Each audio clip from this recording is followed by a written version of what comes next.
Food has always played a hugely important part of my family's life. If we're not eating it, then we're talking about it. And that goes for my extended family of friends too. But then, food always has to be more than just fuel. It's what brings our memories together. And family food is comfort food. And we all have certain things that, you know, when you eat them, you feel instantly better.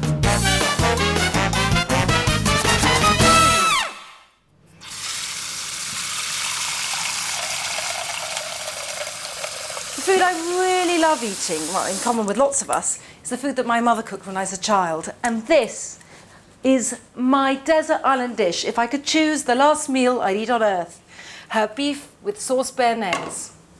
Oh, and afterwards I would have to have my granny's Pears belle helene, which is poached pears with vanilla ice cream and the most dark, luscious chocolate sauce. Mm-hmm. But now I'm just going to light the griddle. This should take about 5 minutes to heat up, which is about the right time to do the sauce. 3 egg yolks. If you were to look up sauce bearnaise in the Larousse Gastronomique, you would be told to start with a reduction of shallots, white wine, chervil, tarragon, various other things. Now, I don't do it that way, not out of any disrespect, just because I do it the way my mother did, which tastes great to me, which is really a question of just mixing egg yolks with some dried tarragon, bit of tarragon vinegar, just a bit, and salt, and whisk away over this pan of simmering water, but the base shouldn't touch the water, and nor will it. And just whisk away, adding butter until it thickens. A bit like, just think of it as hot mayonnaise with herbs in it. When I was a child, one of us used to have the job of chopping the butter into cubes, and the other would be stood on a chair, propped up right near the stove and whisking. And actually, this is the best way to learn. That's why I learned to make this by watching, like you're watching now. You can't learn to cook in a better way. I suppose that's one of the reasons why I'm so fond of this, and why I now am a great believer in child labour and make my children stand on stools, stirring hot sauces. And they learn not to burn themselves too. I know a lot of people are quite anxious about sauces like this with egg yolks and butter because they can split or curdle. But that's why I dredged on my pan full of cold water, because if it does get overheated, if the sauce looks like it's curdling, well, all I'm going to do is just lift up this pan, plunge it there so the temperature immediately drops, whisk like crazy, and then it should see off any problem. And I'm not saying that will happen or that you should worry, but I really think in life, if you prepare for the worst, then it may not happen. It pays to be patient because you just want to add another cube as one melts. Because if you go slowly, the sauce will thicken wonderfully, just like when you make mayonnaise, you add the oil slowly. And if you're doing one huge heap, you'll just find it difficult to keep the heat up. Just a bit more butter. And as you get a good solid lump of sauce, then you can start adding more butter in at one time. So all my butter's absorbed, and just time for a lovely bit of lemon just to sharpen it up. Just do it by eye and then by taste. Well, that's that done for now. All I'm going to do at the end is add some freshly chopped tarragon just to spruce it up, but for now I'll leave it and get on with the beef. This is a cut I really like. What it is, it's 1 inch thick along the whole of the top rump, and you cook it like a steak, but then afterwards slice it really thinly on a diagonal like that, which makes it taste so succulent and actually makes it go a lot further, so that's great. One of the rules about griddling is oil the meat and not the griddle, because if you oil the griddle, it'll just smoke like hell. I'm not saying it won't, but here goes.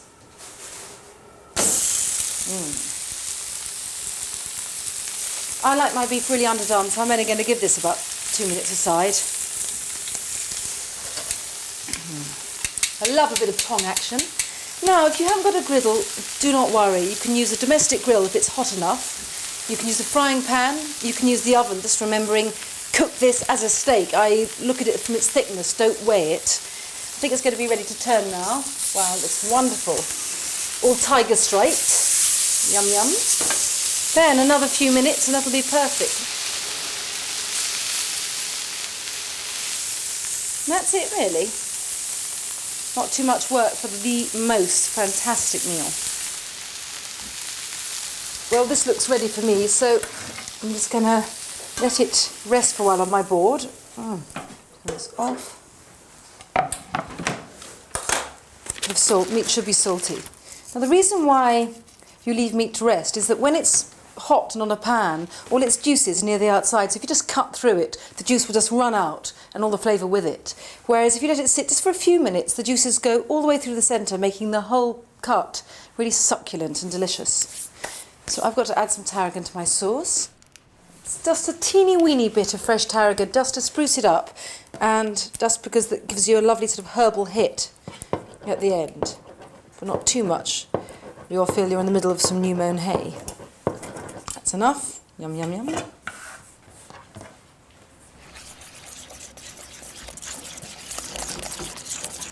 So that's it. I'm just going to leave it there. Don't worry about it cooling down because it should be at room temperature.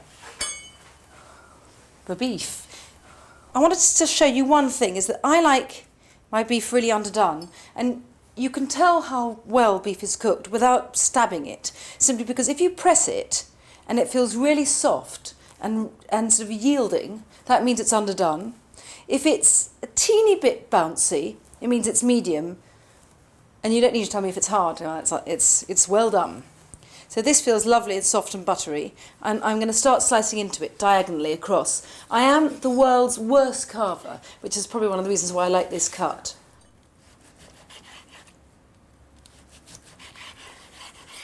I can't resist this just like this now. Hang on. Traditionally you should have chips, which I think is making things quite stressful. And I love it just with a green salad and a baguette, so you can dip the baguette into all this lovely buttery sauce and into those wonderful red juices. My mummy would be proud of me. My granny's Pears, belle, helene.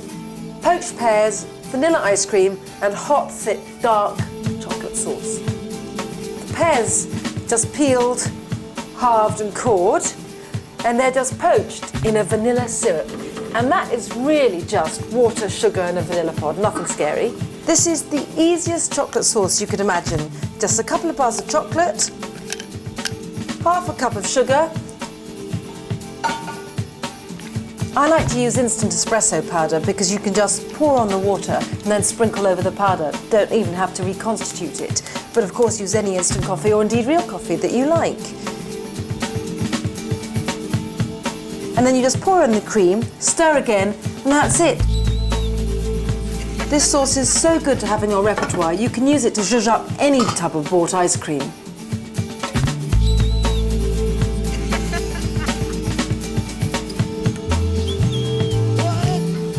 And right at the end, if you sprinkle over some finely chopped pistachios, it adds colour and wonderful crunch.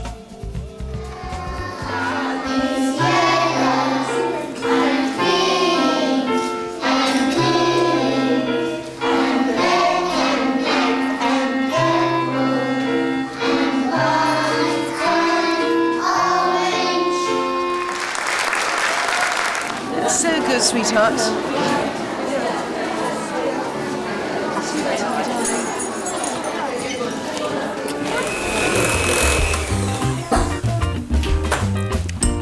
This is Marmite and butter blended together. This is how I make Marmite sandwiches. Sounds mad to be suggesting a shortcut when it's not exactly a lengthy procedure. When you've got lots of children, you do want to make them very, very quickly, all in one go. There's one spreading only, and they do make the best Marmite sandwiches in the world. Do you want your sandwiches? Do you want to come and get them? You want, Joe? It's Mama, who thinks it's peanut? I know, it looks like peanut butter. Have you done it some more? It tastes good to the Mama. It's good at the Marmite, great.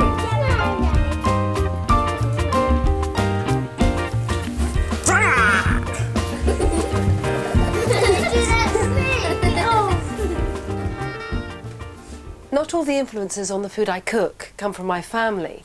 Some of them come from what I think of as my acquired family, which is my library. And I am a complete food book junkie. I mean, every single book in this room, and there are plenty on the floor, are food books. I mean, some of them I've just picked up out of a sort of obsessiveness, but some of them have played an enormous part of my life. I mean, this book, you can see just from the cracks in the spine how much it's been read. And Anna Del Conte, who's written it, is, I'd say, sort of the greatest maternal influence on my life in the kitchen, you know, after my mother. And another woman too has played that sort of role that I feel very moved and influenced by her writing, and that's Claudia Roden. And this book has a recipe in it which I cook so often, and it's for tagliatelle with chicken. It's from Venice. And I've cooked it so often in the few years since this book came out that I now feel, you know, did I actually eat this in my childhood? You know, surely I couldn't just have been eating it for the last few years. Oh, perfect. Couldn't be simpler either. This roast chicken is to go with tagliatelle, and I'm going to make a sauce out of the lovely juices. What I'm just going to do is rather fabulously prong this beast and get rid of it for a while to get a bit cooler. I have to train myself to use oven gloves because I'm covered in burns.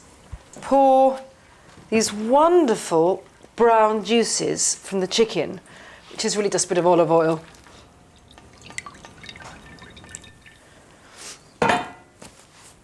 And add some toasted pine nuts, not that many, just a bit. A wonderful gold on gold. Some sultanas, which I've soaked in water. And some rosemary. Not too much because it is very aromatic. You just want a subtle taste of it rather than an incredibly soapy hit. One of the reasons why I'm really fond of this recipe, well, obviously apart from the way it tastes, which is wonderful, is that it comes from Venice, and that's where I got married, so.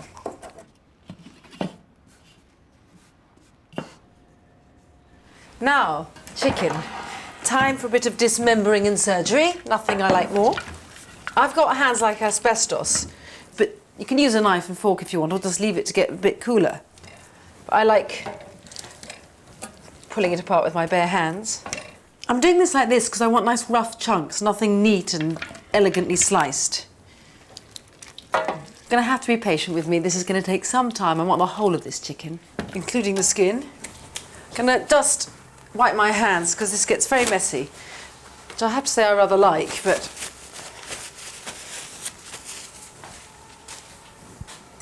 now tagliatelle. It's much better to let the chicken sit about and never the pasta.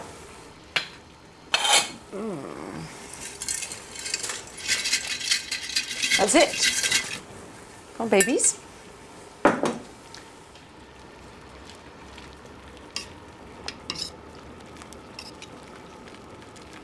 This will take about 4 minutes, no more.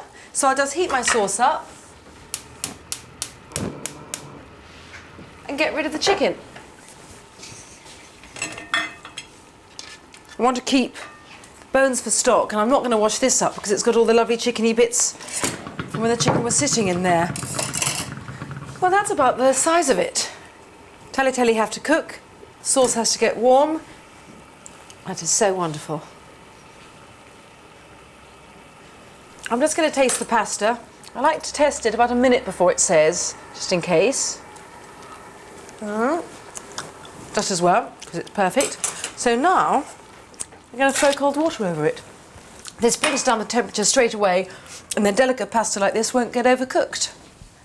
Great, now I'm going to move fast before this goes claggy.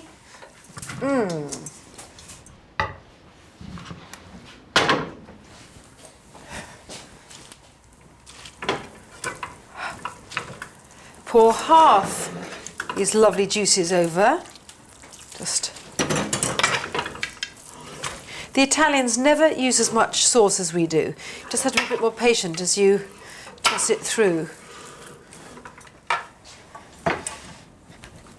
Coming over with my meat. Oh,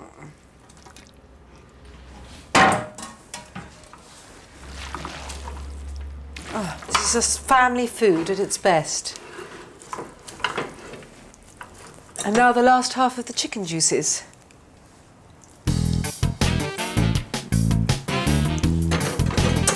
And that's it.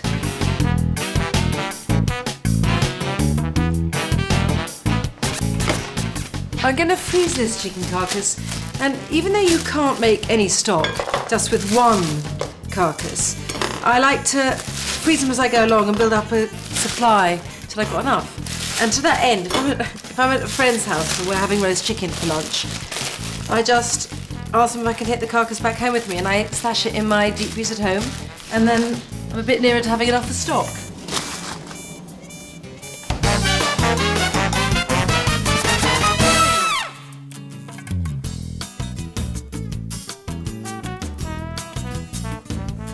I love cooking with my children, and one of their favourite things to make are green cakes. A mix of broccoli, peas and cold potatoes, all mashed up and bound with an egg. Yeah, Daddy, clever. Very good, Mimi. No, sweetheart, that's the rind, so we just want you to put this bit like that. Don't be your fingers underneath it, it's sharp. Where's salmon? Where's What? the salmon? What salmon? Yeah. There we are.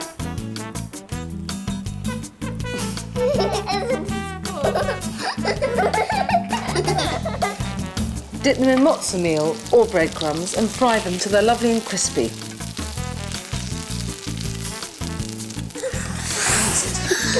It's a great way, I've found, to get children to eat vegetables. Not that I'm promising anything.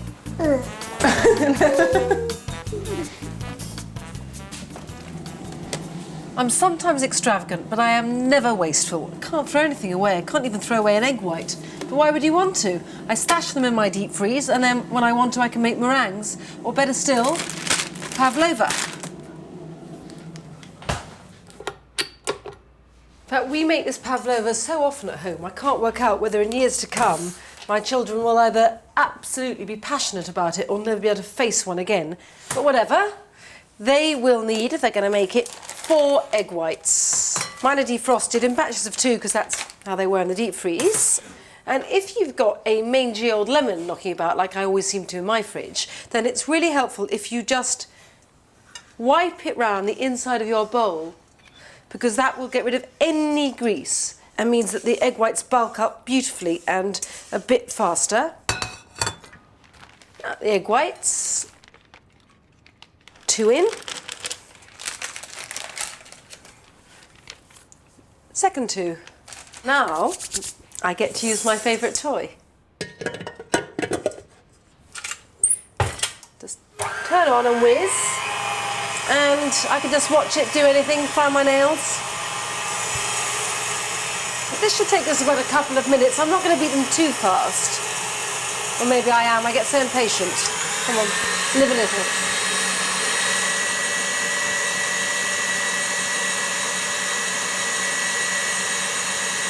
What I'm looking for the egg whites to be holding firm peaks, not stiffly whipped, just at that smooth, firm peak stage, which looks about.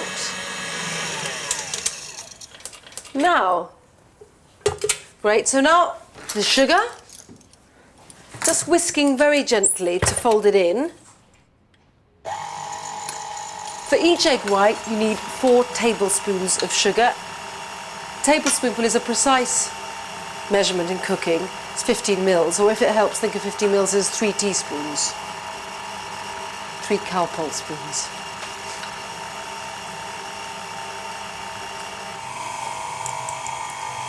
Last one. And now, I'm going to turn this meringue into pavlova. Watch. 1 teaspoon of wine vinegar. I know it sounds odd, and it is odd, but it works. And 2 teaspoons of corn flour. These 2 ingredients keep the belly of the meringue wonderfully chewy and marshmallowy, which is what a pavlova should be. A few drops of real vanilla. I'm going to fold these in rather than using the whisk, because I want a lot of air in. I want to do it gently. Just spoon under and over so as not to lose any air, but don't worry about incorporating everything within a centimetre of its life. And then pile it onto the tin. You don't have to do this, but if you've just got any old sandwich tin, just about 20 centimetres in diameter, and then fill in here. Or just do it, or just pile it in without making any sort of measurement. It's not crucial.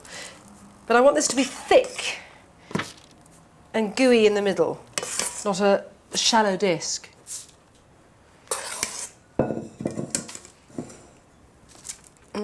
Lovely.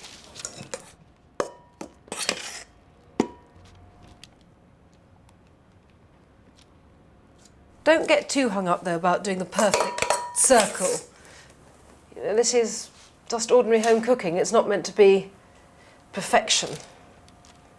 Anyway, it's what it tastes like that matters. I think I'm just going to get a spatula to make the sides smooth.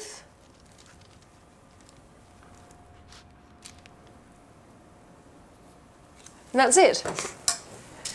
To the oven.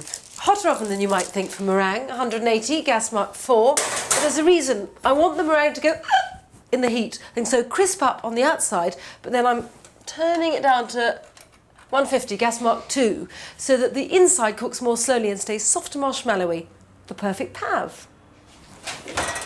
This is not only ready but completely cold, because I find if you let a meringue cool in the oven gradually, as the oven itself loses temperature, it stays chewy.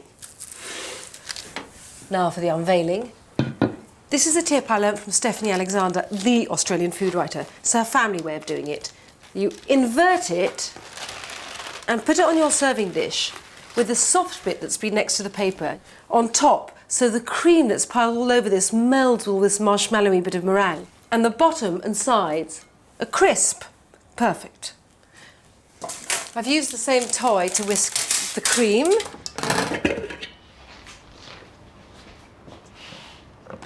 Just pile it over, nothing neat. Neatness is something beyond me. That's it. And now the fruit. I'm a real single fruit person when it comes to pavlova. I don't like a fruit salad on top of it, and I think it works really well using passion fruit, just scooping them out with a teaspoon, because the sourness, the aromatic sourness of the passion fruit works so well against the sugary sweetness of the meringue. Red currants and blackberries are good. I don't really like strawberries for the reason that they aren't sour enough. Although, having said that, the last ones I bought really were, so... Anyway, you use what you want. This is all personal taste, and that's so important, as always, is that I'm not telling you what taste you should have. I'm just telling you what I think.